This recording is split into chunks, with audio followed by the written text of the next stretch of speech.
রাম মন্দিরের প্রসাদ খেতে চাইলে মানতে হবে এই একটি নিয়ম, তবেই মিলবে রামলালার মহাপ্রসাদ।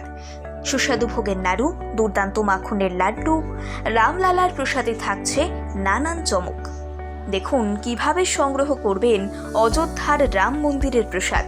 অযোধ্যায় চলছে রাম মন্দিরের ফিনিশিং টাচ। এরপরই 22শে জানুয়ারি রাম মন্দিরের দরজা চিরতরে খুলে যাবে সর্বসাধারণের জন্য। উদ্বোধনের পর থেকেই রাম মন্দিরে আগত দর্শনার্থীদের ভিড় নামবে বলেই অনুমান করছেন রাম মন্দিরের ট্রাস্ট কর্তৃপক্ষ। বিশেষ করে রাম মন্দিরে রামলালার প্রসাদ গ্রহণ করতে দূর দূরান্ত থেকে ভক্তদের ঢল নামবে অযোধ্যায়। রাম মন্দিরের প্রসাদ একেবারে সাধারণ কোনো প্রসাদ হবে না। রাম মন্দিরে রামলালাকে লাজুকীয়ভাবে ভোগ প্রসাদ দেওয়া হবে। নানা উপাচার্য নৈবেদ্য নিবেদন করা হবে। রামলালার প্রসাদে থাকবে বাহারি নিরামিষ পদ। ভগবান শ্রীরামচন্দ্রের সমস্ত পছন্দের খাবারই প্রসাদে ঠাঁই পাবে। রাম মন্দিরের দর্শনার্থীদের রামলালার প্রসাদ খাওয়ার জন্য কুপন কাটতে হবে। সেই কুপন দেখে প্রসাদ নিতে হবে। রাম মন্দির থেকে বেরিয়ে যাওয়ার সময় দর্শন মার্গ বলে আর একটি জায়গা থাকবে, সেখান থেকে ভক্তরা প্রসাদ পাবেন। সেখানে গিয়ে কুপন দেখালে সাথে সাথে ভক্তরা প্রসাদ গ্রহণের সুযোগ পাবেন। প্রসাদ খাওয়ার সময় ভক্তরা যাতে তাদের জুতো ব্যাগ জমা রাখতে পারেন সেই ব্যবস্থাও রাখা হয়েছে। তবে কুপনের দাম কত হবে সেটা এখনও জানানো হয়নি। খুব শীঘ্রই তা জানিয়ে দেওয়া হবে।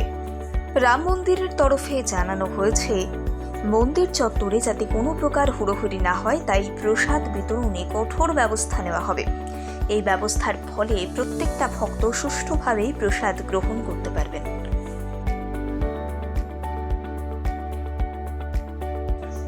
রাম মন্দিরের প্রসাদ খেতে চাইলে মানতে হবে এই একটি নিয়ম, তবেই মিলবে রামলালার মহাপ্রসাদ। সুস্বাদু ভোগের নাড়ু, দুর্দান্ত মাখনের লাড্ডু, রামলালার প্রসাদে থাকছে নানান চমক। দেখুন কিভাবে সংগ্রহ করবেন অযোধ্যার রাম মন্দিরের প্রসাদ। অযোধ্যায় চলছে রাম মন্দিরের ফিনিশিং টাচ। এরপরই 22শে জানুয়ারি রাম মন্দিরের দরজা চিরতরে খুলে যাবে সর্বসাধারণের জন্য।